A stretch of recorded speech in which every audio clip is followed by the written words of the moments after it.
So last year I did the class on the first quarter drill, 101 uses of the Aztec. Did you guys have that? Yep. Perfect. So I remember I had everything already set up, and it was just really fast paced, boom, boom, boom, boom, and you had to try to remember everything. So this year I didn't set anything up. We'll go over the basics again, and then I want you guys to get a little bit of hands-on, and there's just a couple new things that I've found along the way that I'll share. So AZTEK, where's the name come from? You guys didn't pay attention last time. Okay, so the Arizona Technician's Edge Kit, right? So they're the ones, they didn't invent the set of fours, and they didn't invent the travel restraint. They came up with the concept of putting both of those together on a 50-foot piece of cordage, stuffing them in this nice little bag, and then selling them to us for 400 bucks. Right? So you guys are really good about, I treat these like PPE. So I put my harness on, my helmet, my gloves. I always grab my AZTEK no matter what call I'm going on. I clip it onto me and go. I'm working on getting us these bags because everybody's dealt with this flopping around, right? Or we go cool kid style and put it on as a fanny pack. So these bags are going to last longer. It's nice to be able to hang it from this vertical or horizontal position, clip this around your leg, and this is much more user-friendly. Okay. Once again, every call I take out the travel restraint side. I'm going to stuff this back in the bag, connect your screw link to your harness. Connect that all the way. Make sure your Purcell prusik is fully extended. Right? So what's the purpose of this guy on here? Shock absorption. Right? My adjustment is going to be this. This is shock absorption. Okay, so you want this extended all the way. Notice I use the term travel restraint. This isn't fall protection. This is to keep me from traveling off of the edge of the building or slipping off of the slope. I don't want to ever be hanging off of this. This is a T-rated technical use carabiner, the lightweight aluminum. So two things, this is a lighter weight. Also, don't put this end of the AZTEK anywhere in a system. Okay, this is just single use, one person. If I forget all that and I give myself too much slack and I do step off the edge of the building, if I have this fully extended, this is going to slide a little bit and give me some shock absorption. Okay? So that's why it's important to have that fully extended. You'll notice these like to twist around a lot. So that should be better like that. Okay? So that's how I want to have that already connected. Stuff this back in your bag. Once you get to wherever you need to be, if you're on the side of a slope, you're not pulling this out and trying to make this connection, monkeying with this. It's already ready to go. Connection points. If I have a small railing like this, I connect that on here. You guys okay with that? You're going to side load that here. Yeah. So if I treat this like it's supposed to be and it's travel restraint, I'm totally okay with that. But if I do slip off of that or I do fall, I'm going to side load that carabiner. Okay, so this is bad. Don't do that. If you have something small that you need to connect to, a butterfly or a clove hitch works really well. I can connect that on there. Now all the weight is on the spline of the carabiner. Utilizing a clove hitch instead of a figure 8, when I'm done, I don't have a knot that I have to untie. It's ready to go. I can stuff it back in the bag. If you wrap around a big object, like a tree or a concrete block, okay, you guys okay with that? Where's the load? On the spline, on the spline. All right, that's good. Okay, if it's going to be sliding around and doing stuff like that, then go ahead and put your clove hitch out here and fasten that. If it's on the face of a tree, and this thing's up against it and it's all flat, that's okay. All right, it's just when we start side loading it where it's putting forces on the carabiner that aren't designed to. Okay. The CMC ones have a little piece of tubular webbing over it just to give you a little abrasion protection. The Sterling ones we have, I personally don't like this on here, so it's pretty easy not to have it. Okay, so the other side is the set of fours.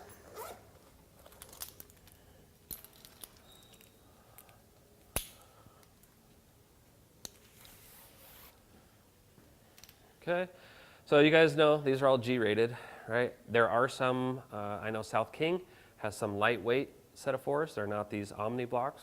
You'll notice they're not color-coded. They don't have the NFPA rating on them. Don't grab one of those and use it in a system somewhere. It's okay if you're going to do a pick-off with it, or if you're going to, they put it on the end of the Stokes to do like a pick and scoop on that. They're fine for that single person use, but don't let one of those get put behind the MPD or used as pig rig in the system. Okay? They're not G-rated. They're just single use or single person use. These guys, you guys know about the prussics. Blue always goes to blue. Orange always goes to orange.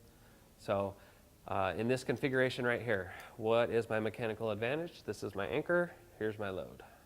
And I'm pulling on this. What do you got? 4 to 1? You guys agree?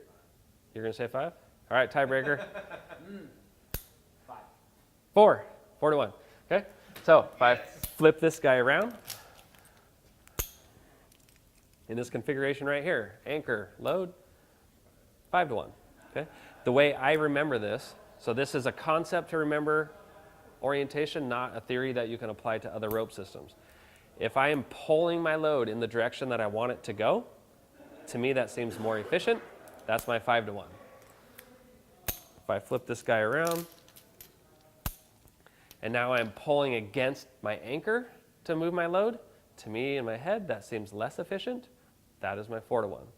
So when I grab this, that's how I remember it each time. Does that make sense? Like I said, that's a concept to remember the orientation of this, not a theory that you can apply to other rope systems. It just works with this, that I'm pulling against the anchor. In my head, that seems less efficient because I'm pulling against something that's not moving. Granted, I still have the mechanical advantage, but if I flip that around, and now I'm pulling the load the way I want it to go, right? I feel like I'm helping my load. To me, that's more efficient. So does it change if you have the blue pressing pin? I'm so glad you asked. Okay, so if I pinned this orange, let's say I had the blue prusik pinned, and I'm lowering something out over the edge, my progress capture goes over the edge. I don't have control over that anymore. So which one I pin is only determines where I want progress capture. Okay. The other thing, so I read the manual before I did this class, found out a couple things that were interesting. We've been using these for, what, 3 years now, maybe? Mm-hmm. Okay, so right now, we all agree this is 4 to 1 configuration, right? Mm-hmm. Okay, I'm going to hang 1,000 pounds off of this right now. So I want you guys to tell me how much weight is this orange prusik holding? It's holding, what did you say? If it's 4 to 1, would it be 1,000 pounds? You had it, Eli. 250 pounds. So I have 4 strands. These are all tensioned, right? And this is only holding one of those. So if I take 1,000 pounds, I spread that out into 4 strands of rope. I'm in that 4 to 1 configuration, which really doesn't matter, but I have the 4 strands. So 250 pounds is seeing 25% of the load. So that's how we get away with these little tiny prusiks, and this thing is G-rated, right? We have our big prusiks that we put on systems, right? A lot of people look at these and be like, well, how is this little tiny thing G-rated? Well, it's only seeing a fraction of the load, okay? So I'm going to go ahead and unpin the orange. I'm not changing my mechanical advantage.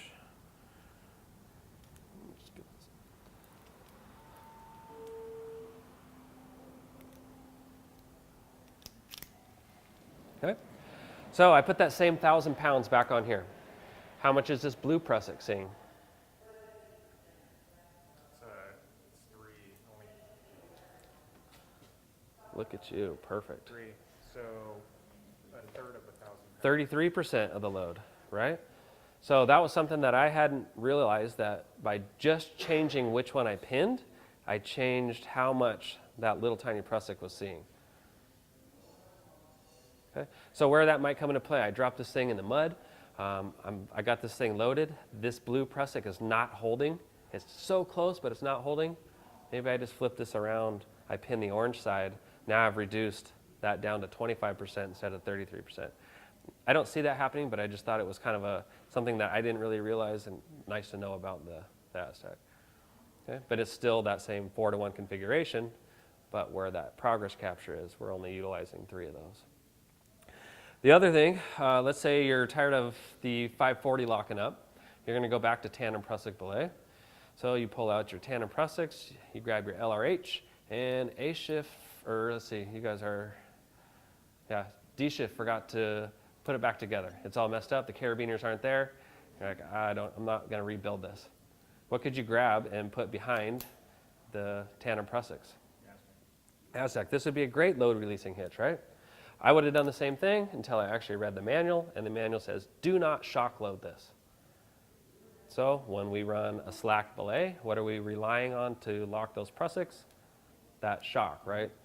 So we don't want to put these in that when we're knowingly potentially shocking this. So I would have done the same thing, but just be aware, if you put this in there, the manual says do not shock load it. My guess is that everything's smaller, right? It's being held by a little pin, little Prusiks. When we run our load releasing hitch, it's tied, there's no pulleys, there's no pins, it's big carabiners. It's designed to be able to handle that shock load. Do I think it would hold it? Yeah, probably. But if you have the choice, don't put that in there. Okay. You guys don't really need to know lifespan, but software, right? 6 years, throw it in the garbage. They make restock kits. All the hardware's still good, and I'll redo all these. If for some reason you ever take one of these apart, make sure you get the manual out, follow the directions on how it's woven together, because it's difficult. When I built the 12 of those, all 12 of them, I had the manual out in front of me to figure out which way this needed to be tied through there. Okay, the Prusiks, you guys know that they're a 3-on-2 Prusik wrap, right? So the 3 holding power side is going to be on the downstream side of that pulley. The 2 will be up on the top. You can take a look at one that's off here. You can see what that does is the Prusik can't come off of the rope. Okay. So one of the things as far as inspecting these, I inspect these twice a year on the semi-annual. This was brought to me today. I thought it was really interesting.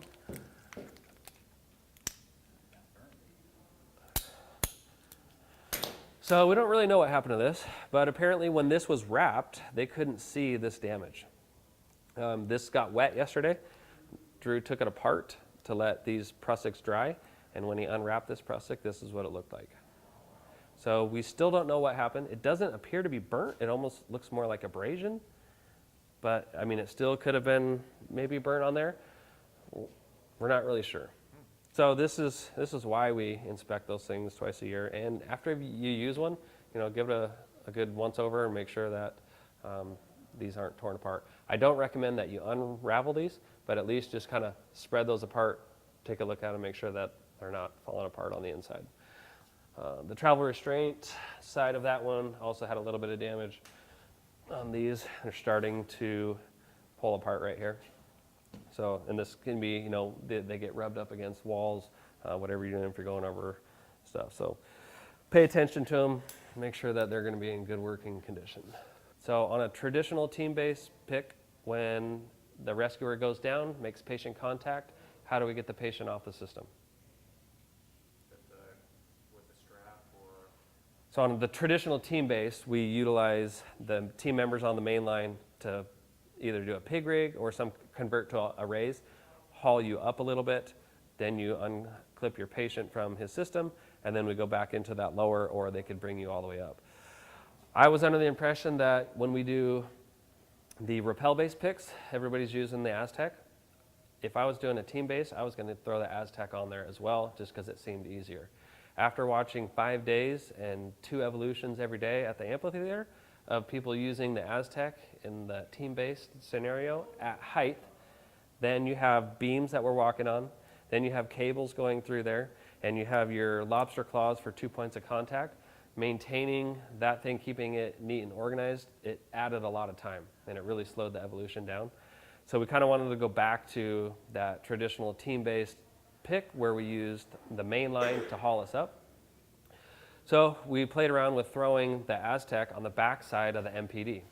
So why don't you guys build me a mainline lowering system put the Aztec on the back side of that MPD and stretch it out about 6 to 8 feet.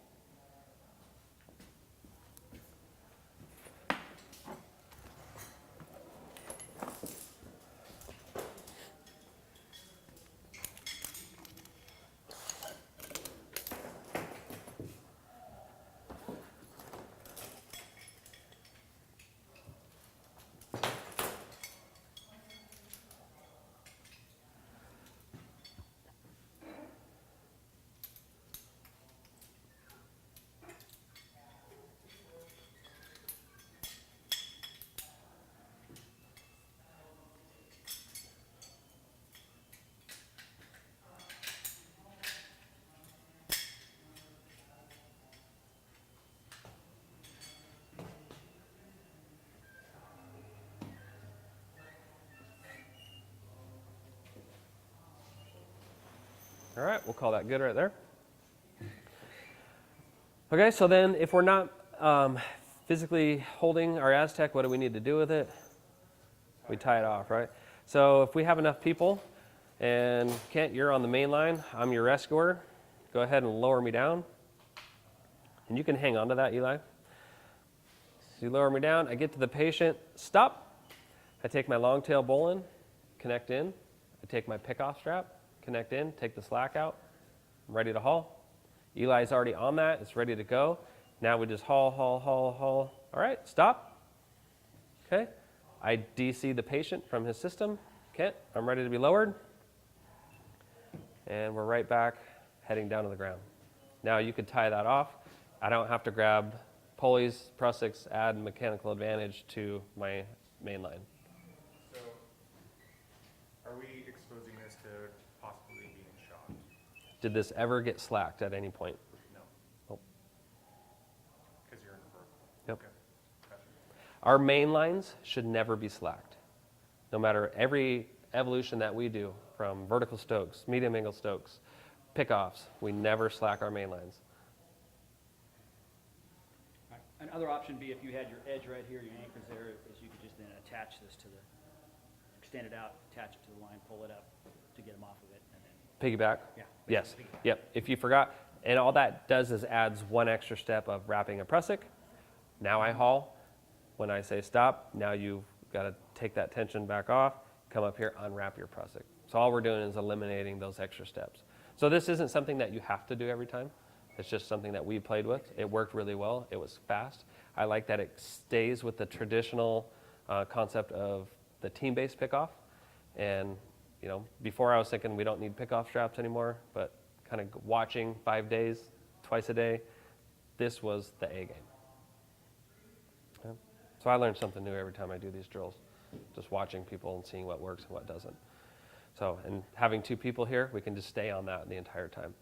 Eli put that in what configuration as far as mechanical advantage? When Eli pulls on that, is he pulling the load or the anchor? He's pulling the load. Which is more efficient, right? Perfect. So that's our 5 to 1. Okay.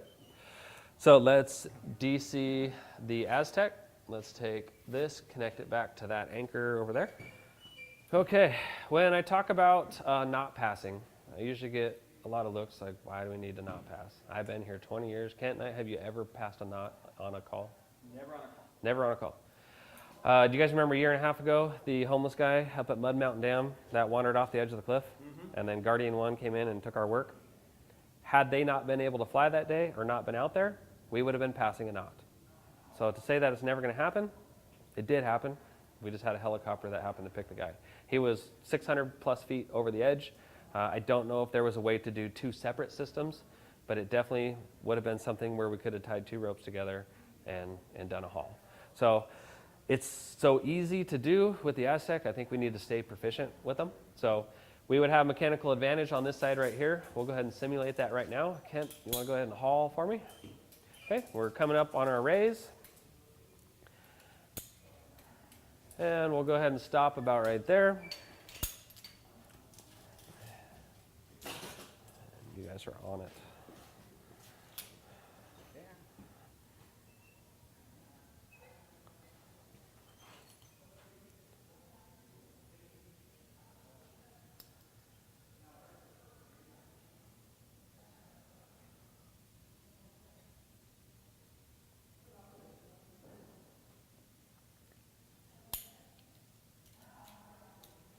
Okay, so then you would want to stretch that Aztec out all the way to get max throw. We'll call that good for right now.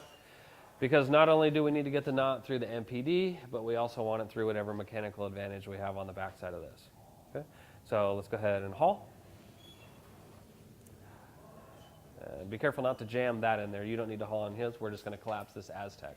So Eli, go ahead and just continue hauling. You're going to collapse that all the way down.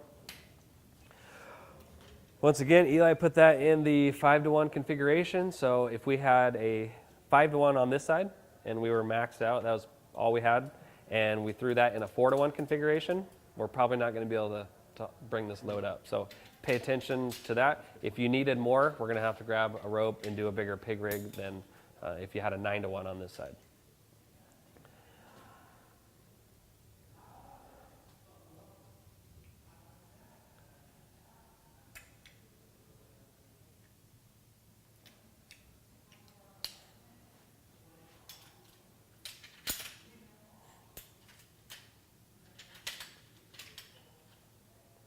Okay, so then we just take the slack out of that. Okay, and then Eli, you're going to transfer the load back onto that. Perfect. Okay. Then the good news is if we don't have that knot through the rest of our system, everything on this side is slacked, so it's really easy just to open up a pulley or move a prusik on the other side of the knot. And we're right back in our hole. On the initial lower would be the exact same process. Just make sure you stop out here because you've got to lower that back onto this system, and if you had your knot right up against there, it's going to get sucked up and you won't be able to open the MPD. Tiebacks. Typically, we will see tiebacks out in the woods if we have a small tree. And if I had a small tree right here, I want my fall line to be down there. I got a big tree over here that I'm going to use to tie back to this little tree. Something like a railing. Did you guys get to go to the Mormon silos and do the picks? Okay, we had the little tiny railing around the edge that basically did this, and there was 2 little bolts that held that on there. And we were rappelling over the edge, so it put strain on the outside of that. Back at the center was the center dome of the silo, which was bomb-proof, so we actually tied these back to that so they didn't bend over the edge. What I want you guys to do right now is take that rope and build me a non-working 3-to-1 tieback, so the way that it's shown in the book.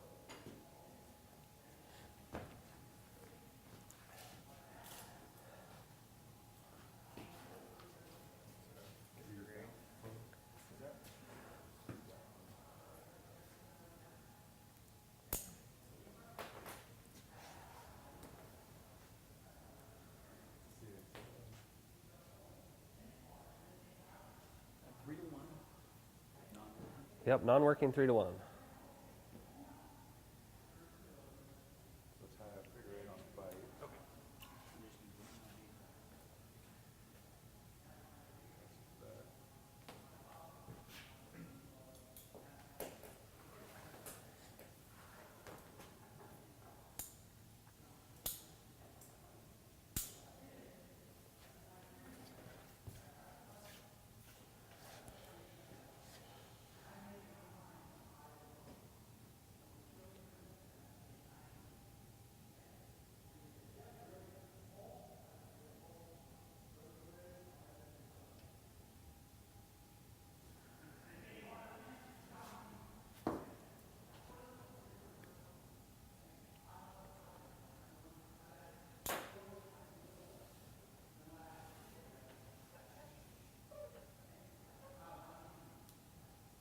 Awesome.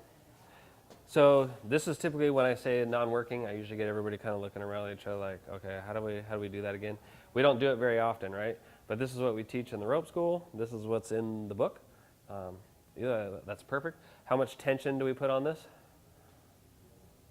Just enough. Yeah, just enough where our little tree starts to move back. We don't want to snap it off.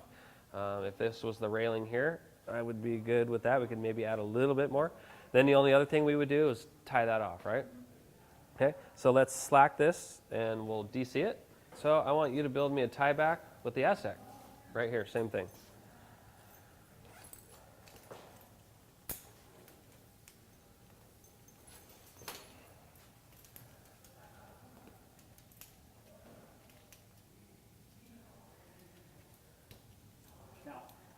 with the distance of the travel of the Aztec. We're about 12 feet. So we may have to add something in Yep. to, But what I want to show here is the speed at which this takes place, and one guy can grab this really fast, and at 3 in the morning, I'm sure, Jeff, you would have no problem building that. Okay? Then the only other thing we would do is tie this off again. All right?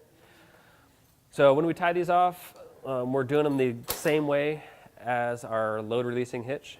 It's just a half hitch, right? And then I want an overhand safety over the top of all that. Okay? When you tie your half hitch, either put it up above this prusik or a little bit of space. If I put it right on here, it could essentially act as it would smoke that prusik, and you kind of lose your holding power. Granted, you have it tied off, but one, for the safety officer, it's easy to see that this is tied off correctly, having those spaced. Okay? So once it's tied off, this is good. We don't want to over tension it. It'd be really easy to do with the mechanical advantage of this. And then the only other thing that we would do, if the rest of our system was coming out this way, when we make this connection right here, remember we want to capture this and capture whatever my tree is, my railing. Okay, now the rest of my system, if I broke this, slid that out, this webbing is still holding on top of that. Yep, or if you did a wrap 3 pull 2, make sure that you interweave that webbing with this one. Medium angle stokes, everybody's done one of those. We got our anchor back there. This is our main line coming over the edge, and what happens at that transition point? Digs into the ground. Okay, on the way down, we're like, it's fine. We don't notice that friction because we're going down, and it doesn't dig in that far because there's not a ton of weight on there. As we start to come back up, we've put a patient in there. We have 3 rescuers on there. We are building 5-to-1s, and we have like 6 to 7 guys on there, and it's a lot of work because we have a ton of friction going through here. Also, in the dirt, we have no idea what's down there. There could be glass, sharp rocks, needles, sharp metal. At 1,000 pounds, we've seen on the anchors up here, putting the load cell in there, it wouldn't take much to cut this rope. So one of the things that we can do, if I have a tree right near the edge, take some webbing, wrap it as high as you can, keep the webbing in tight. Don't do like a wrap 3 pull 2 where now you pull and I have this much webbing coming out. Wrap it as tight as you can. I would take my AZTEK and I could clip that in up high and throw our swivel pulleys in. So I'm going to simulate that this is my tree right next to the edge. Stokes is going to go over the edge. We can have somebody come up here, open that side cheek, drop your main line in, and then now we can haul this up and get the rope tension off of there. You want to be as close to your transition point as you can. The closer you are, the better it's going to be. If you come the farther back, you need to be higher. At some point, it's just not going to make a difference. Okay? So if I had a tree way off to the side of where my fall line was and another tree off to the side, I could run 2 of those, come down, connect it to each of those, and lift that up. Okay? Where I want this is just barely off the ground. So if this was my tree over here and I had that thing, this is where I want to be. I don't need to have this up high because if I do have a failure, it's got to fall all the way down to the ground again.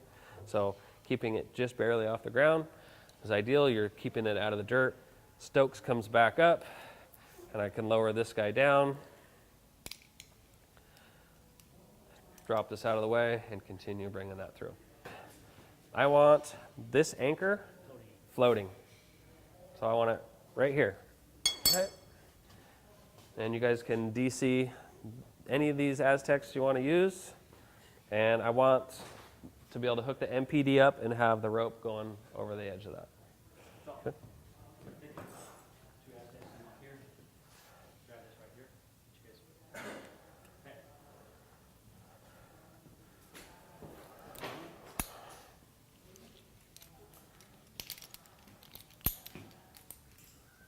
There's that bag.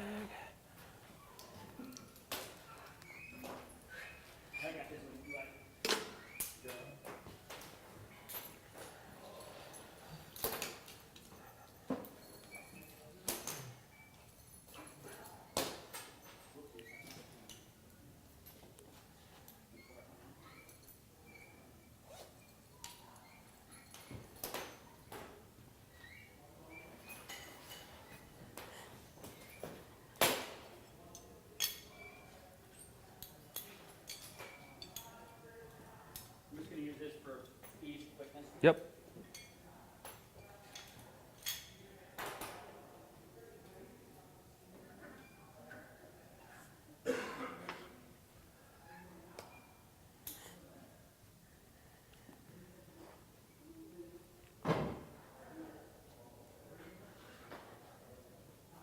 Is that pen?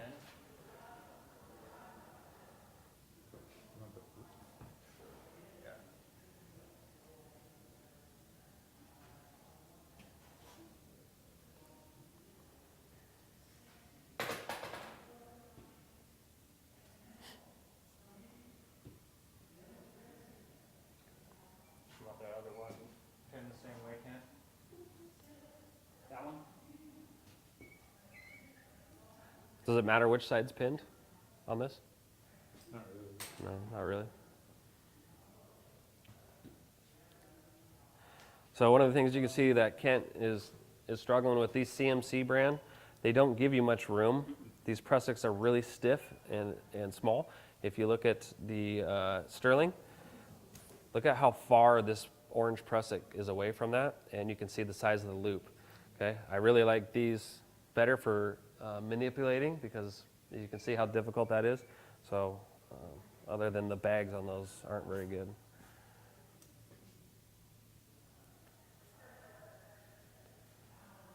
Yeah, wouldn't want to be. Yeah, at height or something, and trying to get that pin in there.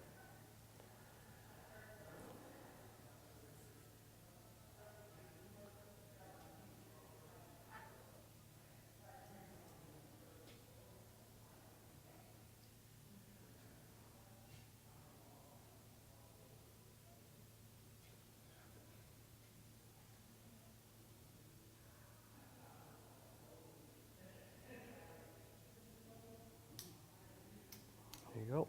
Okay.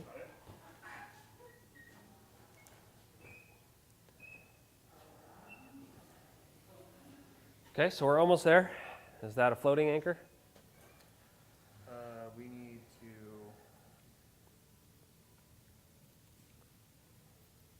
It You needs to wanna- be able to stay here. Yeah, what if we grab that column right there and we do one more?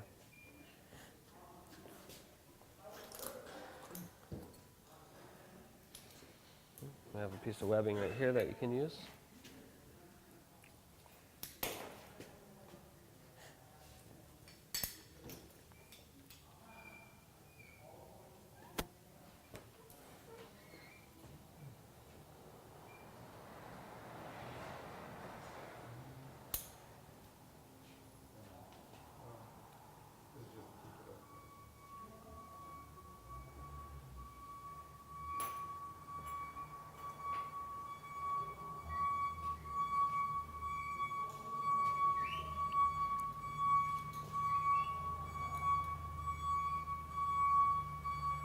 All right, so now I could go ahead, I could clip my MPD in here.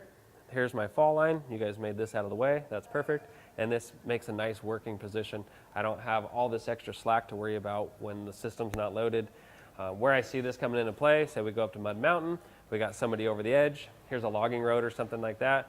I got big trees back there, but I don't want to waste 100 feet of rope to get back there and then have my guy running an MPD back there or trying to do radio communication. I can build extended anchors out here, make this thing floating, and now everything can take place up here. You guys noticed that this was tri-loaded right here? Yes. Eli said it perfectly. Is this seeing any of the load when I'm doing this? Nope, all this does is keeps this up off the ground. I would be totally okay with this. Okay? Obviously, we don't like to practice that way, but in this scenario, if we did that, I'm fine with it. We'd want to tie all 3 of these off, get them tied off so that they're good to go. And you guys went on the connection point, so now I have a nice straight line. If I needed to shift this thing over here a little bit, it would be really easy. Loosen these 2, tighten this one, and that thing just moves. We can put it wherever we want. And we don't have to tie a figure 8 on a bite, put a carabiner, like, oh, that one's not quite tight enough. If I had a tree back 150 feet, I could take a rope bag, tie an anchor onto that, bring the end of the rope up to here, tie a figure 8 on a bite. Now I could slap my AZTEK in there and I would have my adjustability again. Because you were talking about 12 feet is all I get on a fully extended. So we were pretty close on this one.